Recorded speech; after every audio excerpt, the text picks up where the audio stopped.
யாருக்கு வேணும்? யாருக்கு வேணும் பிஸ்கட்டு? வேண்டாமா? 2 பேரும் இவ்வளோ நேரம் தாவிட்டு இருந்தீங்க. வேண்டாமா? சரி, ஓகே. வேண்டாமா?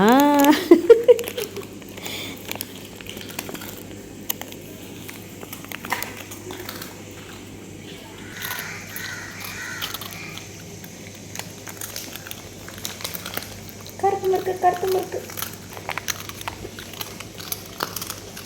நீ என்ன சாப்பிட்டு முடிக்கலையா? பிடி பிடி பிடி. ரோசி, இவங்க மட்டும் சாப்பிட்றாங்க முடியா?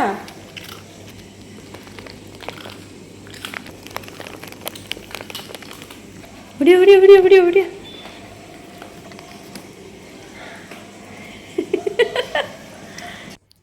மனுஷங்க மேலே காட்டுற அன்பை விட இந்த வாயிலா ஜீவனுங்க மேலே அன்பை காட்டி பாருங்களேன். அது நம்ம என்ன தான் பண்ணாலும் அவங்க நம்ம பின்னாடியே தான் வருவாங்க. ஏன்னா அந்தளவுக்கு ஒரு நேரம் சாப்பாடு போட்டால் கூட அது லைஃப் லாங் வரைக்கும் நம்மக்கிட்ட நன்றியை மட்டும்தான் காட்டும். நம்ம அடித்தாலும் உதைச்சாலும் கூடவே வருங்க.